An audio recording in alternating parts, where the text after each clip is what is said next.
모두 모여봐요. 오늘은 가족과 함께하는 완벽한 수박 재배 과정을 공유할게요. 땅 준비부터 이식, 해충 방지, 다양한 단계에서의 비료 관리, 마지막 수확까지 모든 과정을 자세히 보여줄 거예요. 비디오가 조금 길긴 하지만 모든 세부사항이 정말 유용하게 설명되어 있어요. 수박 재배 시즌이 다가오고 있으니 시간을 내서 꼭 한번 보세요. 분명히 도움이 될 거예요. 지금은 4월 12일이고 햇빛이 잘 드는 땅을 선택했어요. 먼저 땅을 갈아엎고 갈아엎은 후에는 땅을 평평하게 만들었죠. 평평하게 만든 후에는 심기 위한 구멍을 파기 시작했어요. 이 땅의 규격은 1m에 2m로 40cm에서 50cm 간격으로 총 8개의 심기 구멍을 팠어요. 그리고 각 구멍에 발효된 콩깻묵 유기비료를 한 줌씩 넣어 바닥 비료를 준비했죠. 이제 수박을 이식할 준비가 되었어요. 제가 선택한 수박 모종은 젖붙인 모종이고 이식하기 전에 깨끗한 물에 2시간 동안 담가서 뿌리를 안정시켰어요. 젖붙인 모종을 선택한 이유는 해충 피해를 피하기 위해서예요. 왜냐하면 이 땅은 이전에 수박을 재배한 적이 있거든요. 모종을 옮겨 심은 후에는 뿌리 내리기 위한 물을 한번 주면 됩니다. 4월 중순이어서 날씨가 변덕스럽고 자주 폭우와 강한 햇빛이 내리기 때문에 작은 비닐하우스를 하나 지었어요. 이렇게 해서 우리 수박은 잘 옮겨 심어졌습니다. 이제 5월 1일이 되었고 수박 모종이 조금 자랐지만 잎사귀는 해충 때문에 톱니 모양의 구멍이 나버렸어요.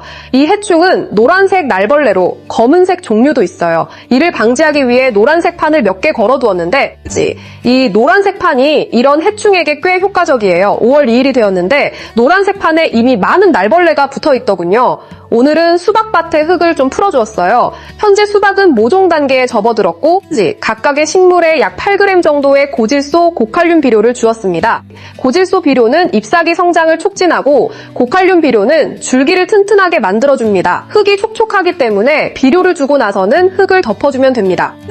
만약 흙이 건조하다면 비료를 준 후에 물도 좀 줘야 5월 8일이 되면 수박 모종이 5개 정도 자라게 될 거예요. 여러분, 오늘은 제가 6개의 잎사귀를 가지고 무언가를 해볼 거예요. 바로 턱을 해주는 건데요. 이 턱을 통해서 가지가 더 잘 자라도록 도와줄 수 있어요. 저는 줄기를 매달아 키우는 방법을 사용하고 있어서 2개의 가지만 남기기로 했어요.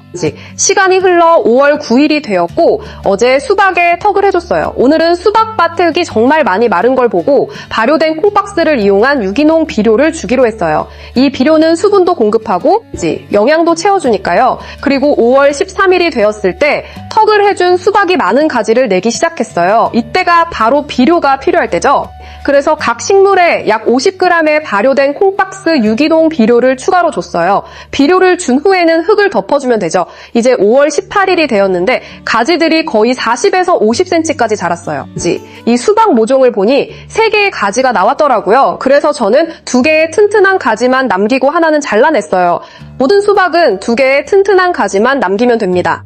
가지를 다 정리한 후에는 수박에 지지대를 세워주었어요. 이제 가지가 잘 자랄 수 있도록 도와줄 거예요. 이게 바로 지지대에 매달린 수박의 모습이에요. 시간이 5월 21일로 오니 몇몇 수박 덩굴이 이미 꽃을 피우기 시작했어요. 수박이 꽃이 떨어지거나 열매를 맺지 못하는 걸 방지하기 위해서 저는 잎에 인산 이어마칼륨을 뿌려줬고 여기에 붕소와 칼슘 비료도 추가했어요. 이렇게 하면 꽃의 발달을 촉진하고 꽃가루관을 길게 만들어서 열매가 잘 맺히도록 도와준답니다.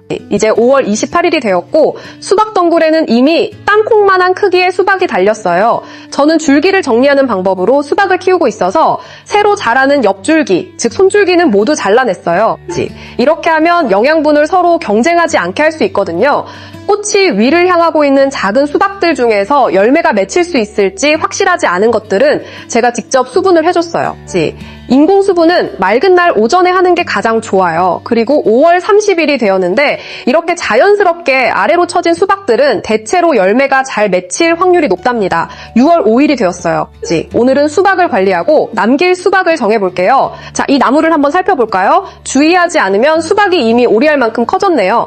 아래에서부터 잎사귀를 세어보면 하나, 둘, 셋, 넷, 5, 6, 7, 8, 9, 10번째 결절에서 10개 이상의 결절에서 수박이 열리기 시작했어요. 저는 13개 이상의 잎사귀가 있는 수박을 남길 예정이라서 이 수박은 따버렸어요. 동시에 꼭대기도 잘라서 영양분이 돌아가도록 했어요. 남길 2개의 수박이 6월 10일에 다시 올 거니까 이번에는 옆가지도 잘라줄 거예요. 이 옆가지들은 영양분을 많이 소모하거든요. 이번에는 아래쪽에 오래된 잎과 노란 잎, 병든 잎도 함께 잘라낼 거예요. 이렇게 하면 영양분이 과일에 집중 공급되고 아래쪽 환경도 개선돼요. 통풍과 채광이 좋아져서 병균 번식도 줄어들고 수박이 더 건강하게 자랄 수 있어요. 6월 13일이 되었어요. 수박이 이제 주먹만큼 자랐고 본격적으로 비대기 시작했어요. 저는 뿌리에서 20cm 정도 떨어진 곳에 구멍을 파고 각 식물에 약 20g의 질소, 인, 칼륨 비율이 15, 5, 30인 고칼륨 비료를 주었어요. 이 시기에 고칼륨 비료를 추가하는 게 정말 중요해요. 과일이 더 크게 자라고 당도를 높여줘서 수박이 더 통통하고 맛있게 자라게 해줘요. 6월 15일이 되니 아차 옆가지가 또 자라버렸네요. 계속해서 옆가지를 잘라줘야겠어요. 6월 20일이 되었을 때 수박이 많이 커졌어요. 그때 수박을 위해 그물망도 씌워줬죠. 6월 29일이 되었는데 요즘 계속 비가 오네요. 다행히도 이전에 잎에 비료를 줄 때 칼슘 비료를 넣었더니 수박이 터지거나 갈라지지 않았어요. 이때 수박은 색깔 변환기에 들어섰고 저는 15일마다 1g의 고칼륨 비료를 1리터의 물에 섞어서 뿌리로 주고 있어요. 수박의 색깔이 변하고 당도를 높이는데 도움이 되죠. 7월 10일이 되면 수박 덩굴이 점점 말라가고 수박도 다 익었어요. 그래서 수박을 모두 따서 신선할 때 맛보았죠. 하나를 열어보니 자연스럽게 익어서 정말 달더라고요. 이제 3개월 동안의 수박 재배 과정을 모두 공유했으니 수박 덩굴도 다 치워버리고 땅을 정리할 준비를 하고 있어요. 흙도 잘 관리하고 다음 작물을 심을 준비를 하고 있답니다.